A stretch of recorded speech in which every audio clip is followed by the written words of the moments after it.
Perfect. All right. Well, good evening, everyone, and happy part two, or happy Wednesday, and happy part two of Winter 2026 Amplify. Obviously, last week was part one. Good to see some familiar names. If this is your first Amplify session at all, or you weren't here at part one, welcome. Excited to have you. Quick introduction for those who don't know me. You've been receiving emails from me, but for those who have not put a face to the name. My name's Hayden Ron. I am a 2016 University of Oregon graduate, part of the Oregon chapter, helped restart the Oregon chapter when I was an undergrad. I serve as our Senior Director of Fraternity Growth. So I oversee our recruitment strategy, training, expansion, our growth team, all of those fun pieces of the fraternity as a whole. Looking forward for to be working with a lot of you, if not most of you, here coming up both this spring and then as we head into the summer and the fall on how we continue to grow your chapters, and obviously being able to be successful on your campuses and have strong membership. Joined with me is my growth team, Axel Hoagie, Nambu, and Trey McDonald. All three are recent graduates and serve as leadership consultants for the Delta Upsilon growth team. They have a lot of knowledge and a lot of experience in helping with recruitment and expansion and conversations. Some of you may have met them. If you went to President's Academy or Dual, you would have met them last week. And so they're going to be here tonight, taking attendance, answering any chat questions, filling in information I may have missed. And so, again, please use this opportunity to use us as a growth team tonight and continue past tonight for us to help you and be a resource for you. Couple just housekeeping rules. You all are on mute. At the end, if there's any questions and you want to come off mute, that's totally fine. But we have some time at the end for some questions. If you have questions as I'm going through the slides, please feel free to put those in the chat. And Axel, Trey, or Nam will go ahead and answer those if they can, or make sure that I see those for you all. If you've yet to put your name and your chapter into the chat for attendance, please go ahead and do that for us so we can mark that you were here for part two. This is being recorded, so similar to part one, I'll send this out tomorrow to everyone so you have the opportunity to review this if you miss anything or to share this along with other members of your chapter or recruitment committee, which I highly encourage and recommend. And last one, definitely take a lot of notes. Tonight is all about really kind of some hard facts and some good things for you all to know. A lot of examples on how to do certain things and just a lot more information. So if you were here last week, part one was all about 10 successful and easily implemented tactics. If you watched the recording, you know that. If you weren't, that's what last week was about, and I highly encourage you to go watch that recording. If you haven't received the recording link via email, which you should have if you registered for Amplify, that is on the DU website under the Amplify page, or you can reach out to one of us on the growth team. I'll have my email here at the end, and Axel, Trey, and Nam can go ahead and put their contact information in the chat if they'd like, and you can reach out to them asking for that link and that information. But tonight is really all about just some more in-depth information. I think things that I always like to share with recruitment teams and vice president of recruitments, especially as you're new to the position, that really allow for us to understand the importance and the potential that we have on our campuses and within our chapters to grow. So diving into kind of different areas, obviously want to make sure that we are providing you all the information, the resources that you need and you feel like you want in order to be successful. So again, put your questions, put your thoughts, put your comments in the chat. The growth team will go ahead and also look at that and put their additional thoughts and comments in there as well. So let's just have a really fun and productive night here for the next 45 to 60 minutes. So to kick us off, something that I always like to share is some research that was recently conducted by Fired Up. Fired Up, if you were on the call last week, you would know that Fired Up is an organization within the fraternity and sorority life industry that helps both fraternity and sorority organizations grow.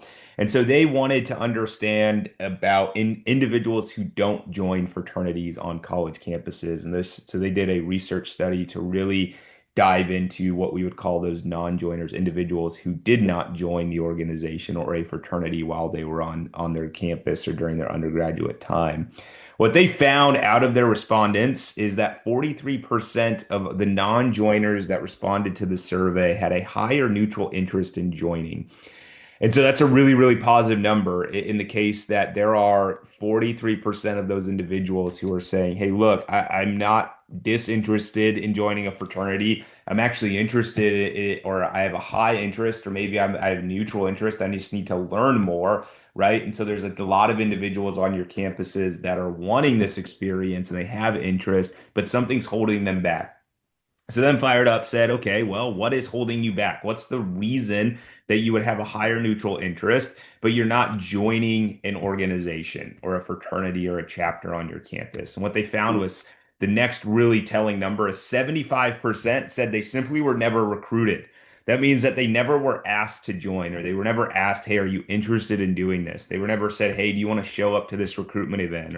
Or they never, had somebody stop them while the chapter was tabling and said, "Hey, are you interested in potentially joining DU?" And this is a very eye-popping and big number, especially as somebody who does recruitment professionally, to say, "Hey, we not only have over 40% of individuals who didn't join a fraternity across college campuses that you surveyed saying they have some sort of interest, and 75% of them said they were never recruited. Man, we're missing a huge opportunity there."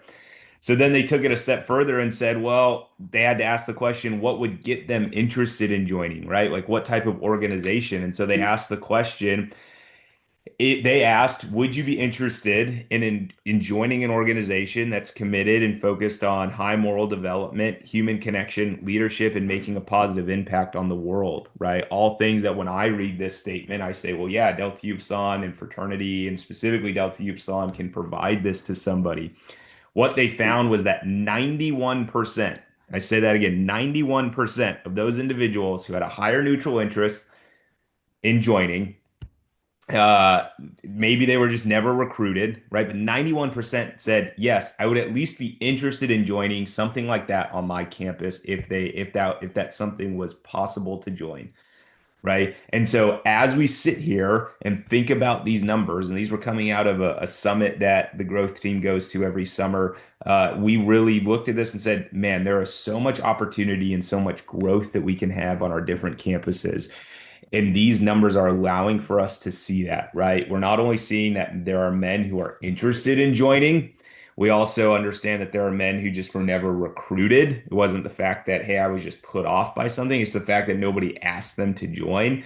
And we're seeing a high percentage of men saying, hey, I would be interested in saying yes to something that we as a fraternity offer. And so as you sit here going into spring recruitment, some of you have started spring recruitment. I think it's really important to remember, hey, there are guys on your campuses walking around who have a higher neutral interest. We need to ask them, and what we're offering as a fraternity on our campus or as an organization, there's a high likelihood that they would at least be interested in joining. And the interest piece is key. That's the foot in the door, right? And then we've got to take care of the rest, which we'll talk about here later on, and some of the things we talked about last week as well. And part one of Amplify, excuse me.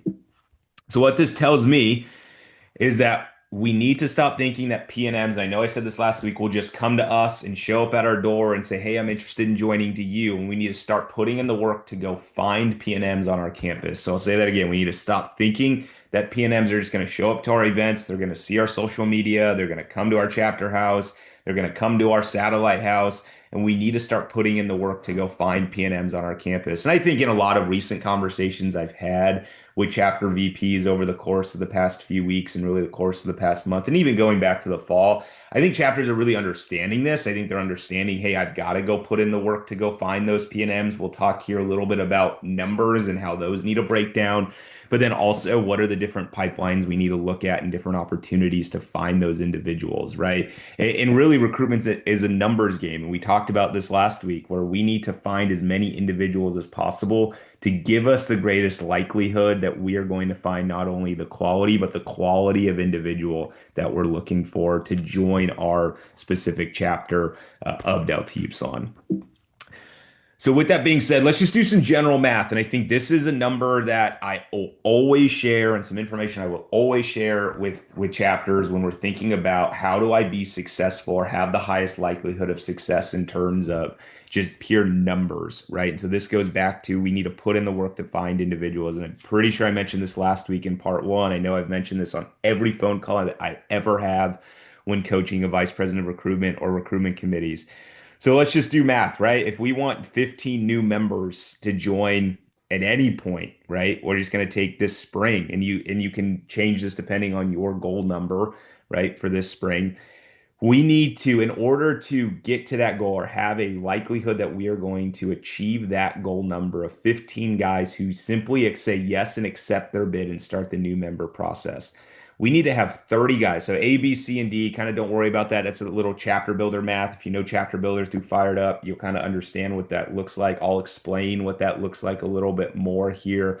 But you'll need to have 30, essentially 30 bids you have to extend, right? So with that, everything gets doubled. And so if I want 15 guys, I have to have it be a goal that I'm going to extend 30 bids this spring if 15 is my goal. If my goal is 10, I need to extend 20 bids. If my goal is 20, I need to extend 40 bids. Obviously, we want as many of those individuals to accept. If we extend a bid, we want them to say yes. But this is going to give us the highest likelihood that we are going to reach our number, right? And so if you're sitting there saying, hey, I want 15 and I extended 20, doesn't mean that you're not going to get 15 out of those 20, right? It simply means it's going to probably be a lot harder. The likelihood of that happening is going to be a lot less compared to if I extended 10 more bids and extended 30. With that, we got to multiply that by two. So we have to have about 60 guys roughly who have a mutual interest. We're interested in them, they're interested in us, right?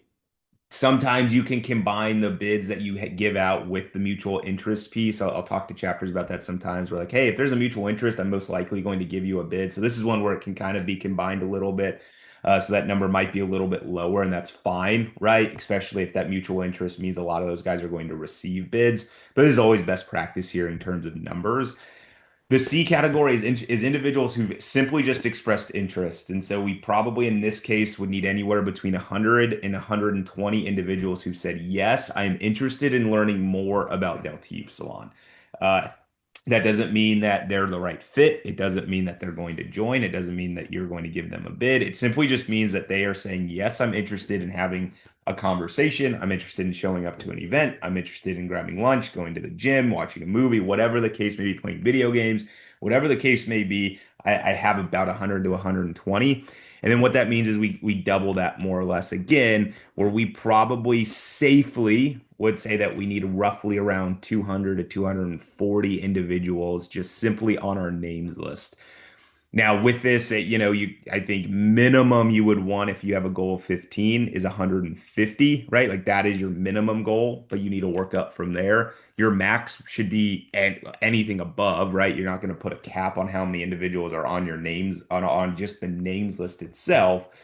But to be safe, you want to be in that ballpark of minimum 150, obviously upwards of 240, 250. And when I say names list, because there are some conversations where I think guys get a little confused.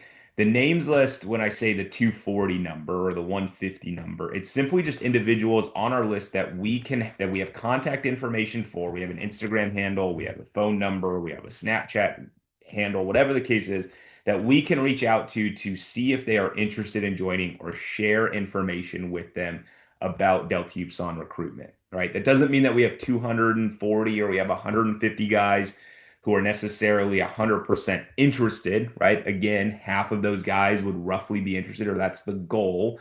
But we have that many guys that we can reach out to, again, giving us a higher likelihood. So it's something that you'll hear if you've ever been on a coaching call with me. I typically will ask, well, how many guys are on your names list? What's your goal and how many guys are on your names list? Right. And the follow-up will always, or the concerns I always have typically is when somebody goes, well, my goal is 10 and we have 30 guys on our names list. Obviously, the math ain't mathing at that point, right? It allows for you guys to have to continue to push, right? And so as the VPs of recruitment, as recruitment committee, as advisors, as alums, as exec board members on this call, think about what is my goal and what are we doing in terms of names list and pushing ourselves to do and find as many individuals as possible to get to that names list. So we have a greater likelihood that we're going to find, in this case, 15 high quality men who are going to join Delta Upsilon in the spring semester. What that last line is thinking about how many different quote unquote pipelines, and we'll talk a little bit more about this, but different areas in which we can find individuals. We want to diversify where our PNMs are coming from because there's individuals everywhere. And so typically the math is we're going to divide the total number of individuals that we want on our names list, in this case 240-ish, and divide that by 15. So we want our names to be coming from roughly 16 different places. I would say here ideally you're in the range of 10 to 16, right? You're kind of in that five, kind of a range of five, right? So again, thinking about I don't want all my names I don't want to rely solely on IFC to get all my names. I don't want to rely solely on Snapchat to get all my names. I don't want to rely solely on a no bid list for all my names. I don't want to rely solely on tabling to get all my names. I need to diversify where people are because not everyone is on Snapchat or not everyone registers for IFC recruitment or not everyone walks by the table on Speedway if you're at Texas, right? And so I need to diversify what that looks like. And so I've done some trainings and actually some facilitated virtual conversations with chapters before. I know Clarkson is one, Wichita is one in the fall where I've sat there and said, okay, let's name as many different pipelines as you possibly can. And typically within 3 to 5 minutes, we've named anywhere between 25 and 30 just like that. So if that's something that you're interested in and setting up for your chapter, and me or one of our growth team members joining your chapter meeting virtually, an upcoming chapter meeting virtually for even if it's 15, 20 minutes to talk about different pipelines and how we're finding individuals, shoot me an email, send me a text. We'd be happy to get that set up for you guys, and just join real quick and run through that activity there and facilitate what that looks like. Here's a great resource for you. I mentioned this like yesterday or last week, not yesterday, last week around Fired Up having free resources. So where do we find PNMs? This resource allows for you. So I encourage you to scan the QR code, encourage you like different name drivers, right? Because sometimes we say, well, I don't I'm kind of lost, right? Besides tabling and social media and IFC, where are other guys that we can find names?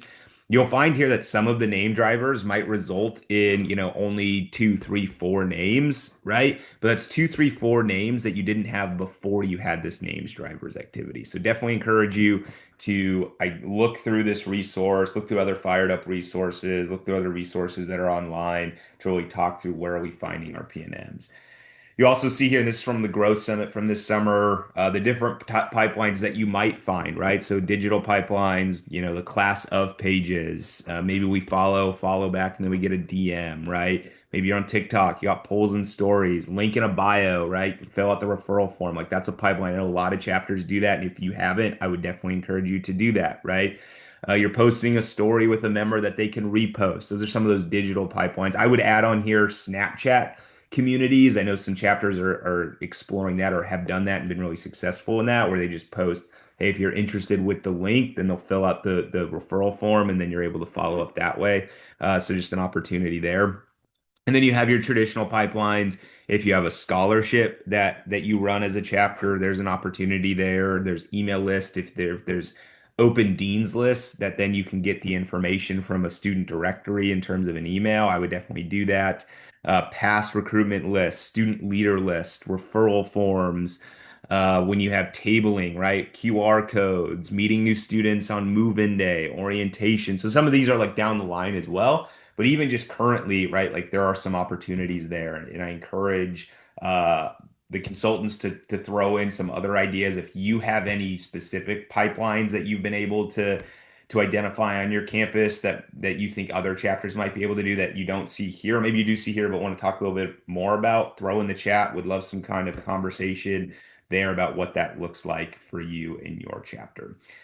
So that's kind of the numbers, the pipelines. I think that tells you, hey, it's a reality check of like where we are at as a chapter when it comes to recruitment. If you're sitting here saying, man, our goal is 10, and our names list right now is at 50, it allows for you to go after this session, right, in the rest of the week and say, how are we going to go get minimum 50 more names on our names list, right? And what are the different pipelines we're looking at, and how are we allowing for ourselves to find those individuals, right? Because we know that those numbers are out there. And if we take it back all the way to the beginning of the session, understand, and research tells us there are men out there who are interested in this experience. we have to go find them. They're not coming to us, right? I was just talking to some folks last week where when I was in school fraternity, maybe it was actually on Amplify, I get a lot of things kind of mixed and confused and whatnot. When I was in school, it was very easy to find a lot of guys because we were in this phase, this height of fraternity where a lot of people were joining. We call them always joiners, where now it's a little bit different, right? There's a little bit more apprehension. It doesn't mean that individuals are not interested. It's just a matter of, hey, I need to learn a little bit more about this experience and how this can benefit me and what this offers. And does this make the most sense on the ROI and all of those pieces? And so it's just different, right? But it doesn't mean there's the lack of interest. It just means how that interest gets expressed or the process in which we need to find those individuals look a little bit different. That's all it is. So I don't want you all to get discouraged because we are seeing some really good things. And I think some chapters that really worked on that this past, 6 to 9 months in the summer and into the fall, some saw some really good success where they were able to find some guys in different areas and be really successful in that. The next piece that we really want to dive into is communication to P&Ms, right? So we know that they're out there. We know that we're building our names list. We then need to figure out how we can effectively and efficiently communicate to P&Ms in the right way. This is a big piece that I think we've refined and we've continued to figure out best practices and strategies from a recruitment standpoint. The consultants and Axel Nam and Trey continued to figure out what this looks like because they're doing this full time, 40 hours a week with expansion, working with other groups. And so I think we're really trying to continue to understand what that looks like. I think there's three things that really we think about when we think of effective communication to potential new members. One, it has to be personal. It can't be, hey, I'm just going to throw a group chat together and hope that everyone feels like they're are invited because that's the easiest thing to do, and that will only take me 5 minutes, right? It has to be personal. There has to be a touch point. It's got to say the PNM's name. It's got to say my name. It's got to allow for them to know, who I am, where I'm from, what I'm trying to accomplish. If you're communicating with somebody and and it's not the first time you're doing it, hey, I know that guy had a final or he was out of town. Make sure to like mention that, right? Like, hey, how was it being back with family? How was your final this past week? How was XYZ, right? Hey, I saw, great seeing you at the basketball game last night. Like those are the personal touches that need to be added in the communication piece. Number two is it needs to be brief and to the point. We're not writing an email, right? It only takes, so long or, people have a short attention span. They want to know what it is. They want to know what you're asking. We're getting messages constantly, right? I know when I see a long message come through, I'm not going to necessarily take the time to read it. I need to know what it is and what kind of I can do, or if that's something that interests me. So make sure it's brief and to the point. And the last thing is really important. It needs to include a call to action or a question for the PNM to respond to, right? And so you see down here, as an example of what we've seen or what we'll send or what we've sent before and expansions of what other groups have sent. It's going to say, hey, I'll use Axel, for example. Hey, Axel, how's it going, man? Right. My name's Hayden. I'm the VP of recruitment for Delta Upsilon. We're currently recruiting for spring semester. So just want to reach out to see if you had any interest. We're a chapter, right? We take that question where we saw a high percentage of individuals say yes to potentially being interested, using that as kind of the basis of this is the type of chapter we're at. Would you be something you'd be interested in learning more about, right? This is going to elicit a higher response rate from, right? Like it's not going to like drastically change, but it's going to give Axel the opportunity to say, yes, I'm interested. No, I'm interested. Let me think about it, whatever the case is, instead of let me know if you're interested, right? Then Axel has no pressure, right? Or doesn't feel like he needs to respond.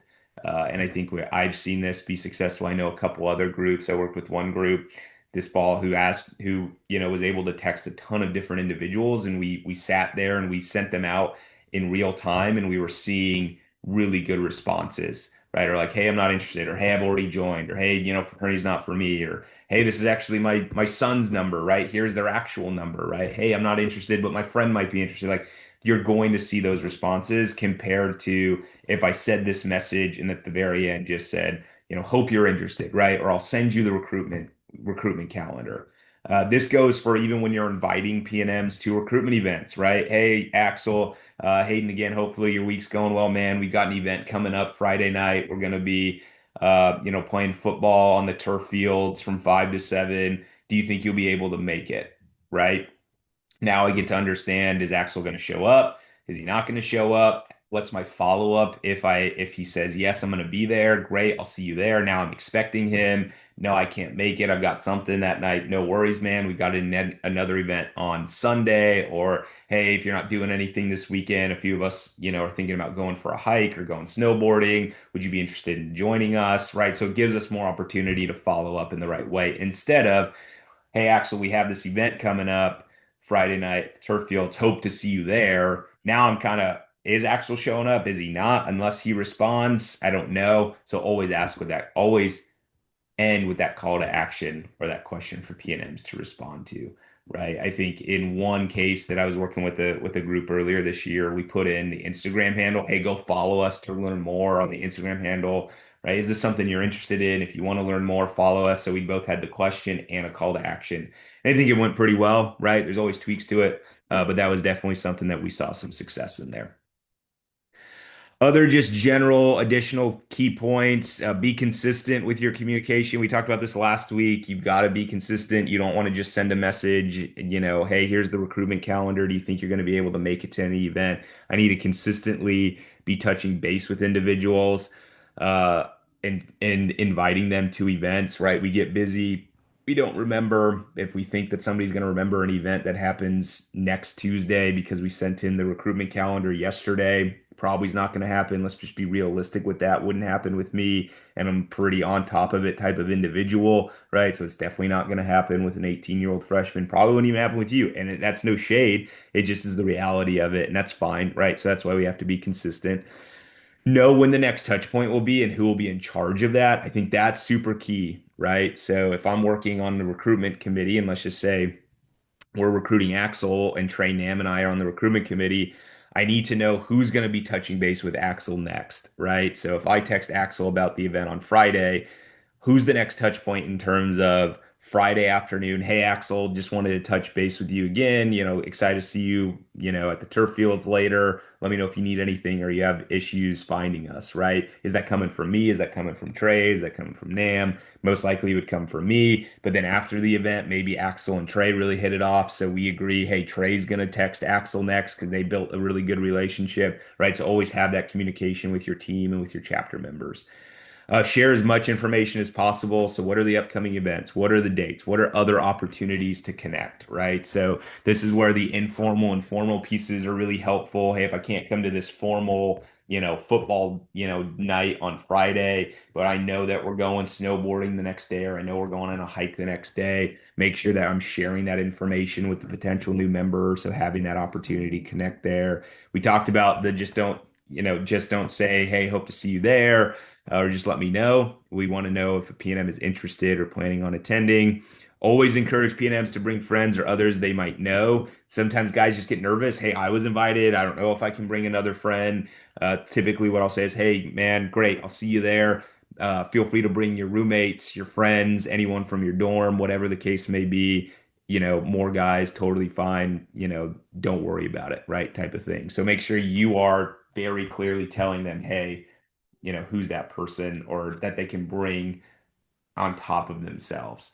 And then use your recruitment committee to help, right? You need to delegate. You need to, and again, this goes from part one. We need to make sure that we're delegating responsibilities.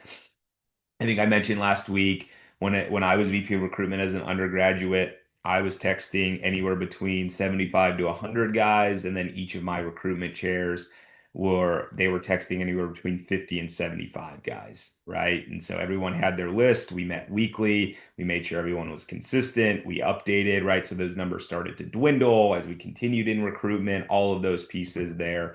were really helpful for us to understand what that looks like. And if you just do those numbers, right, as I'm thinking about it, we were probably had a names list of upwards of 200 in that fall, that first fall that we were really a chapter because I helped to restart it. We got 20 guys, right? So our numbers really kind of panned out the way you would typically see the numbers pan out there. So some communication keys. If you have any other questions, please feel free to throw those in the chat or follow up with us afterwards. We have a lot of experience in how we best communicate with PNMs, and so happy to help you all in that case. So now we've communicated. Now we know how many PNMs we need, how to communicate with them. How do we keep track of them? I think this is a really key one, right? Biggest one is just keeping track with the names list. I think three ways typically that you're going to find this is through the DU portal. That's a free option. It allows for you if under the recruitment tab, you can add individuals, you can make notes on them. That's then, of course, how you move them through the process and ultimately report them. So if that's something that you're doing, great.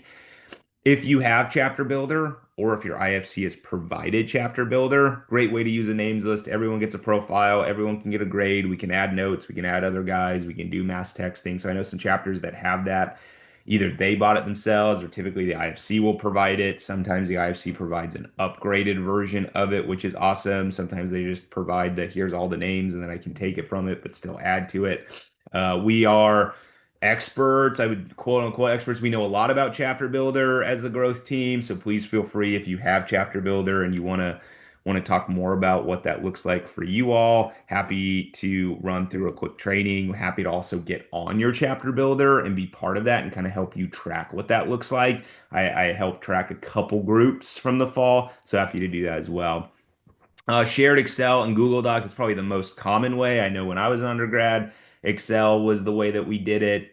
The shared Google Doc is also one of the more common ways that we're seeing that as well. But essentially, we just need a way to say, here are all of our PNMs. It's not, hey, this guy's talking to 10 guys. This guy's got 15 guys' numbers. Like at any given moment, you as the VP should be able to open a list and say, if I need to reach out to Axel, I don't need to go ask Trey, who then needs to go ask Axel's best friend who's in the chapter, right? I need to be able to know, okay, this is Axel's number, right? And then be able to text him, right? Or I need to know, hey, I'm having this conversation with the executive board about these 10 guys that we want to give bids out to.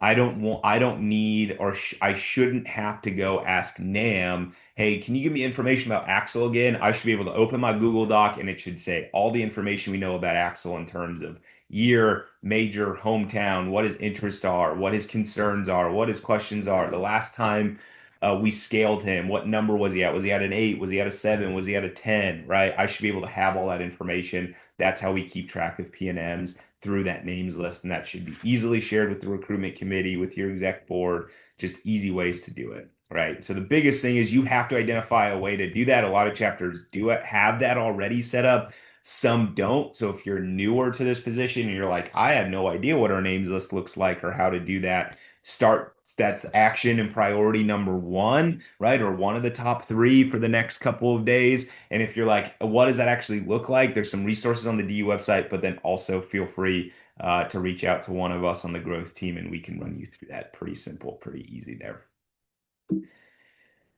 Next is membership selection criteria. I think this is another one I like to talk about a lot is like, what are we looking for in a potential new member and how are we setting ourselves up to find the right individual? I will always say if the reason that a guy receives a bid is because he's a super chill and cool guy and I like his vibe, you don't have a good enough reason to give him a bid. Yes, he can be a super chill, cool guy, and you can like his vibe, but there has to be other reasons on why he should be joining. I also know from a lot of experience doing this, there is a lot of super cool and chill guys who have really good vibes who should not be a part of DU, and in some cases shouldn't be a part of fraternities whatsoever. Right? So this can be part of the equation, right? We have to be able to ensure that this guy fits in with us and has the right kind of it has some good attributes that are going to allow for him to fit the brotherhood, but this shouldn't be the only reason that he is joining. So I think first and foremost, we need to understand why we have to have membership criteria. I think three big things: it creates focus during the recruitment process for the committee and the chapter. You can't be in every conversation as the VP of recruitment. You have to trust your committee and you have to trust your members at times. And so if I say, hey, Trey, talk to me about your conversation with Axel. Well, if Trey's looking for something different and I'm looking for something different than what I'm looking for, Trey may say, hey, Axel's this really great individual. He checks these boxes. Those might be different boxes than I think we should be looking for. Now Trey and I are in disagreement, right? But if we've identified what those criteria are, Trey and I both know, great, this is what we're looking for. Great. Axel checks those boxes. Axel definitely has some mutual interest. We scaled them. Axel's at an 8. Cool. We're 80% of the way there on getting Axel to accept his bid. So we creates focus, it creates continuity, creates a good foundation. It goes into the second one. It allows everyone to be on the same page. We know what we're looking for. We know what members are looking for. We know what to talk about. We know what questions to ask. All of those things, again, really important when we and why we need to have selection criteria. And then the last one, it makes for more engaging, intentional, and genuine engagement, right? Our conversations can be more tailored. Our questions can be built around finding about the P&M, right? If one of our membership criteria is we want somebody who is super interested in philanthropy and service, cool. We can talk about, hey, what is your goal or what kind of things do you want to be involved with on campus? Do you have any ideas for service opportunities? Here's how we raise money, or here's what we need to raise money for in terms of a local charitable organization or GSI. What are some philanthropy ideas that you have to raise money? Perfect, right? Maybe one of our selection criteria is we want guys who have interest in being in leadership positions. Great. Like, what does leadership look like to you, right? What is past leadership experience? What are different roles in the fraternity that you think might interest you the most, right? Those are really intentional questions. It gets to what they're looking for and it gets to what we're looking for as well. So what does it look like? Criteria mirrors what we as DU want in our membership. So friendship, character, culture, justice, commitment to service and community, leadership, this idea of building better men.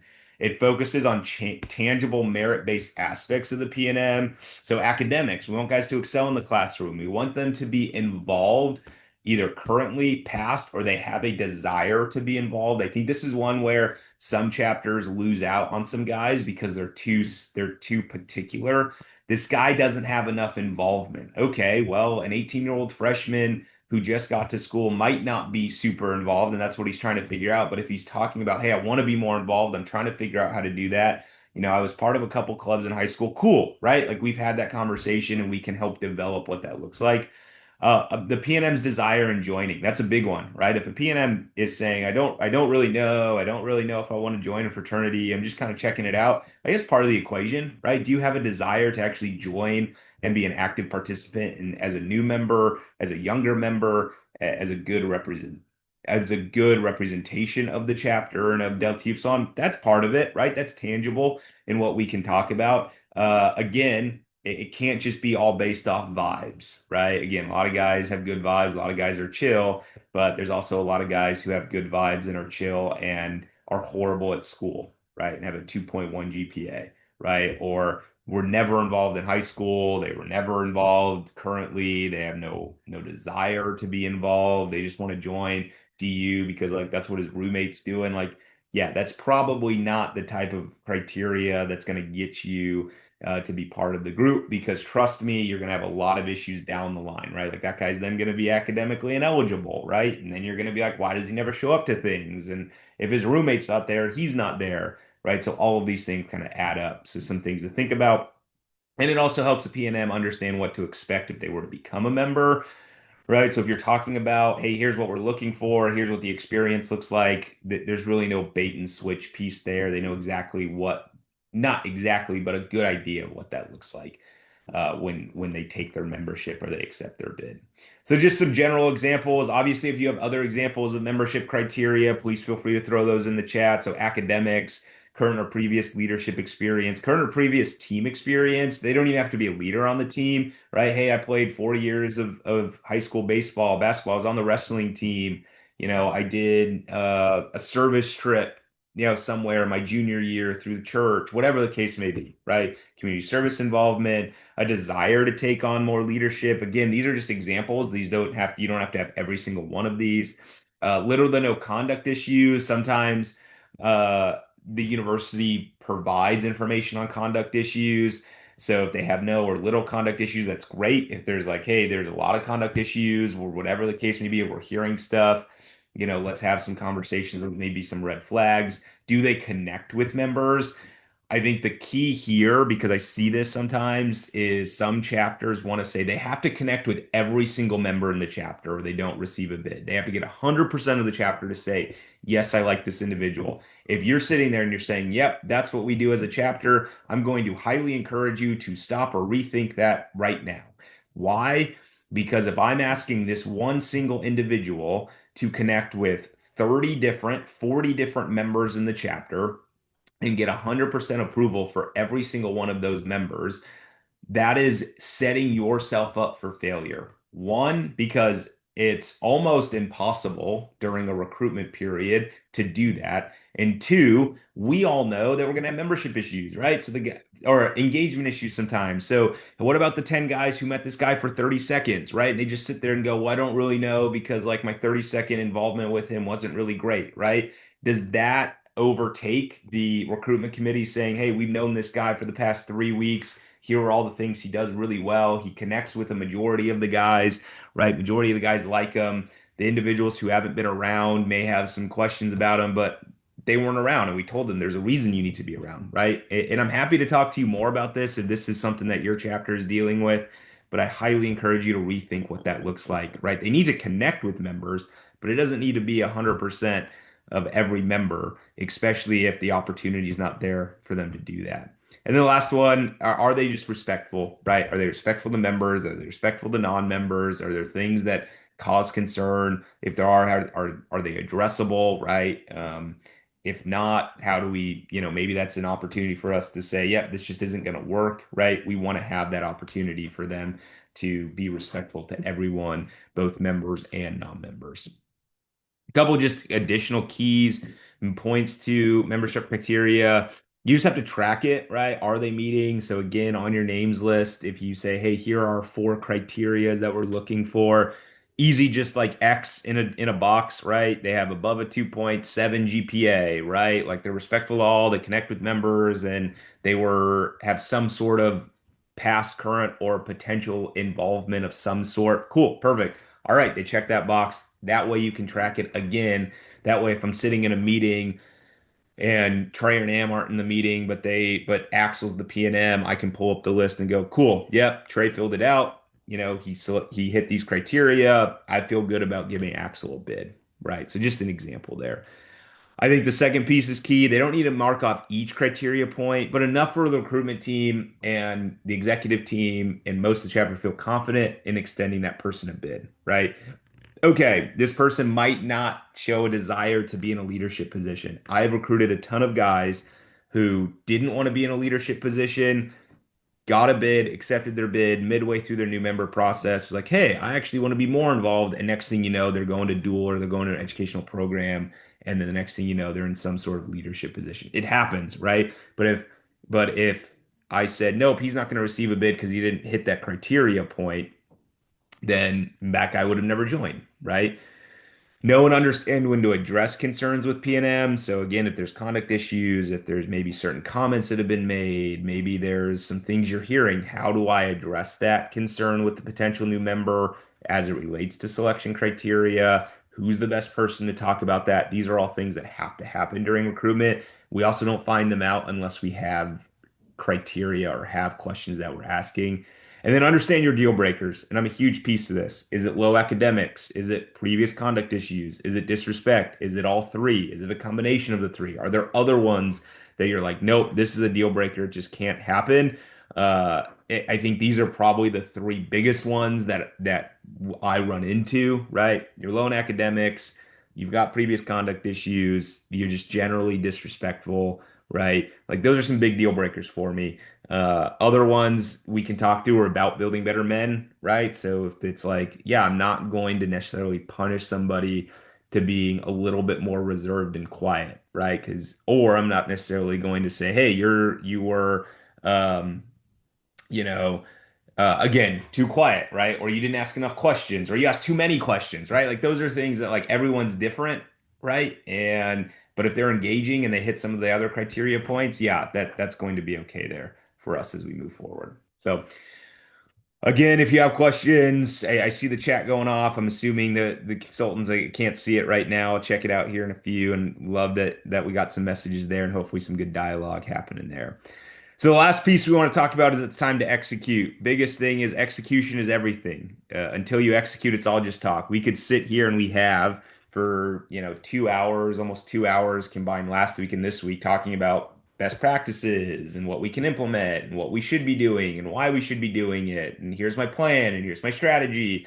And if that's all we do, it doesn't mean anything, right? It's what I say. If I plan and take a lot of time to host this really cool event on campus or at the chapter house for recruitment, and the event happens and it's executed poorly and we don't have the turnout we want because we didn't do outreach and we didn't put the work in, then it doesn't matter how cool the event was. The event was a fail, right? And again, that's just being honest. And so we have to be able to execute on what we're doing, right? It's the same way of, again, I may have mentioned this last week, I coach high school basketball, right? And so we can talk about what our game plan and strategy is as we're going into the game tomorrow night, right? We can practice those things, but if we don't execute them in the game, it was all just us talking, right? And we're going to lose the game because we didn't execute what we practiced and what we talked about and what we spent time on. Same thing when it comes to recruitment.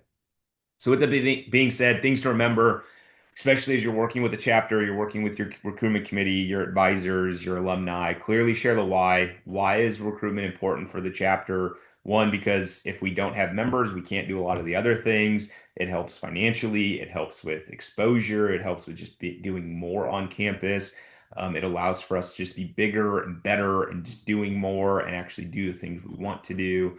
Why did we establish the recruitment goals we did, right? So sometimes when we talk to members or we talk to our committee, if we just say, hey, our goal is 10 and that's it, guys are going to sit there and wonder, is that attainable? Why is that the goal? Where is that coming from? What is that going to do for us? How are we going to get there? All of those pieces.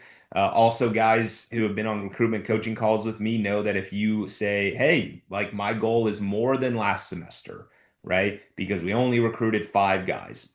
That's not going to cut it either. We need to know why, or we need to establish the goal and understand why the goal is what it is and be very clear in that. And then why is your engagement as a member important, right? Both as a VPR, as a recruitment committee member, as an exec member, as a member of the chapter. They need to know why their engagement is important. I was on a call earlier today with a VP of recruitment. We were having this conversation. If you just sit there and tell your members, recruitment is happening, an event is tomorrow, you need to show up because it's recruitment. I guarantee you, most guys who are on the fence, who are already, I don't know if I want to be engaged, I don't know if I want to or not want to be engaged. Sorry. Uh, they're most likely going to say, I'm just not going to be engaged. Why would I show up to that? Right? You're just telling me I have to do something. Again, even as somebody who enjoys recruitment, if you told me I just need you to show up because it's recruitment, that's it. There's no other explanation. It's going to be hard for me, right? Because maybe I want to do something else with my time, right? But if I sit there and clearly talk about and share why your engagement is important to the overall success of chapter recruitment, there are going to be some guys in there that sit and go, okay, that makes sense to me, right? I can show up for an hour. I can give you my 2 hours of time, right? I can show up to this dinner or show up to this lunch you're asking me to show up for because now I understand why it's important, right? So just some things to talk about. I know we talked a little bit about it last week and something I always talk about in my recruitment coaching calls. And then give members the tools to be successful, helpful tips, what to say, what not to say, what questions to ask, put them in positions to be successful, right? So if we're saying, hey, we want every member to go meet 4 guys on campus this week because it's the first week of classes and you need to go up and talk to 4 different individuals, new guys, and then put them on the names list and talk about DU. I know if that were me telling that to my chapter when I was an undergraduate, I could name you 8 to 10 guys who would look at me and be like, that is the craziest thing you're asking me to do because that's just not what they're good at, right? They just aren't good at going out and talking. They're great at if members come to them, right? And they come to the event. I also have probably I can think of 5 to 8 guys who would say that's the best thing I could possibly do. Man, that is so much fun that I'm able to do that. Cool. So guess what I'm going to do? I'm actually going to go tell those guys to say, this is what I need from you. Here are the things to say. Here are the things what not to say when we're doing it. And then I'm going to go tell this other group, great, when we're at an event, here's what I need from you, and here's the tools to be successful in that, right? Questions to ask, clear expectations, giving them space to say, hey, here's our plan. What are your questions? What are your concerns? What are your comments? Do you have anything that you think could be added in this that we need to take into consideration? Give your members a little bit more stake in the game, but most importantly, the resources and tools to help them feel like they can be successful. And then ultimately, you need to have fun and you need to bring the energy. It starts from the top down. If you get up in front of your chapter, right, and say, oh, we got recruitment this week, it's gonna suck, hopefully guys show up. Uh, be there, right? Maybe we'll get the goal. Man, nobody's gonna want to do that. That sucks, right? You got to bring the energy, but that also comes with planning. It also comes with understanding all of these pieces we've talked about, and it's also helping them understand what that looks like, right? Hey, we got recruitment this week. We got 3 events. We got a couple informal events. We've got 50 guys on the names list. We've got about 10 of those guys who are super interested in DU. Here's what we're doing to add to that names list. Here's what I need you to do to add to that names list. Here's what the committee's doing. Here's kind of the plan for the week. Here's what you guys can expect, right? Let's go out. Let's have a great week. What questions, what comments, what concerns do you guys have? Like, you have to take that time to do that in chapter meetings. Like, when you have executive reports, your VP of recruitment should be taking the time to go through that. And for some of you chapters who know, hey, recruitment's priority number one, half of your chapter meeting might be spent talking about recruitment. And that's great because that's the main priority. It shouldn't be, oh yeah, we got recruitment. Here's the calendar. Like, we'll share it on social media, show up to the event. We'll like group me what the information is. That is horrible, guys, if you're doing that, right? So make sure you're bringing the energy, make sure you're having fun with it. Other pieces when we think about executing the plan, be consistent but flexible, keep the plan on the top of the mind, but also acknowledge the potential need for change. Meet or communicate with your recruitment team daily. I think I mentioned this last week. Maybe not. It might have been in a coaching call. Again, I get my days and meetings mixed up. But when I was VP of recruitment, I was like, hey, we're going to have an event every single day for 2 weeks, right? And I can't see your guys' faces, but you're probably saying, geez, Hayden, like, why would you do that? Every single day for 2 weeks, we're going to have like a formal event. I said, yeah, like that's how we're going to be successful in recruitment. By day 3, my recruitment team came to me and said, Hayden, the chapter's burned out and it's only day 3 and we're supposed to have another week and a half of this. And because we were meeting and communicating daily, we said, great, like how do we change this up? We acknowledged it. Hey, that was our bad. We got a little bit too eager. We changed things up. We moved some things around. Guys felt a little bit better, right? It's the same way of like when I go into halftime or I go into end of a quarter, I'm going to change things that I may have thought were happening, but they're not, right? I didn't think that number 3 was going to go shoot as well as he did. So we've got a game plan for changing that up, right? Or hey, our zone offense is working a lot better, right, than we thought it was going to. But we've got to fill in some space here. That guy's playing a lot better, right? So we've got to be flexible, but we also have to be consistent, right? Or if things don't work right off the bat, just don't throw away the rest of the plan. Just go change it, right? And talk about what that looks like. Keep the chapter updated, keep the advisors updated, keep your recruitment coaches at IHQ updated, share updates on events, P&M progress, needs. Even if those might not be the best news, we want to make sure people are understanding what that looks like, but also having, okay, so if things aren't going the way that they should, what are we doing to address those? Also, advisors and us as a growth team and the university, they can help you address some of the things, right? Like don't feel isolated in that. So keep us updated, keep your advisors updated, keep the chapter updated. The last two, real quick, celebrate the wins, no matter how big or small, celebrate them, keep the momentum going. If you got a guy to accept a bid, make sure that that's shared, right? If you got, more guys at an event than you thought you were going to, make sure you're celebrating that, right? It's all about celebrating those wins, adding those W's up every single day so that we can be successful and those can help keep the momentum going. Instead of, and I know it's easy to think about the losses or it's easy to ruminate on those, which I get, right? We need to think about those and we need to see how do we make those better, but also celebrate those times that you've had some wins throughout the week or throughout recruitment. And remember, last semester was last semester. So spring is brand new. It has new opportunity for chapter growth. So if last semester the chapter didn't perform as well as maybe the chapter had hoped, or maybe the goals you had weren't reached, that was last semester, right? As I tell guys, and guys hear this, especially recently, I care about last semester in terms of what happened. I'm not going to spend a ton of time on it in terms of what we should have or what happened and why it happened. I'm going to spend time on what are the learning opportunities there, and then how do we implement those and how do we implement changes. And I think a lot of you guys as in the position are great at doing that in the spring, right? Oh, I saw recruitment a different way, or I want to change some things up. Amazing. But just remember, last semester was last semester. It's an opportunity for chapter growth. And, right, if you are a chapter that recruited really well in the fall, right, that doesn't mean you're going to recruit well again in the spring. You've got to continue to push forward and do what you need to do to make that happen. And when groups do that, and I have, groups I've worked with over the past year since I've been back on staff, there's a couple groups that come to mind that said, hey, we built some momentum, right? We recruited our largest spring class we've had, in the past 10 years, that then led to one of our largest fall classes that will hopefully lead to the spring class, right? We've also had groups that said, hey, last year was a really bad year for us, and then they came into the fall and they outperformed their own recruitment goals, right? And so things can happen, but remember that last semester, last year was last semester, and last year take this opportunity to understand spring's a new opportunity for the chapter. So with that being said, I know that was a lot of information. I know the chat's been going back and forth, which is awesome. If there are questions that you guys have, uh, we can go ahead and either throw those in the chat if you haven't already asked those. Appreciate the consultants, Trey, seeing a lot. Nam, seeing that. Awesome. Have answered those, but feel free to throw those in the chat or come off mute, and happy to answer those for you.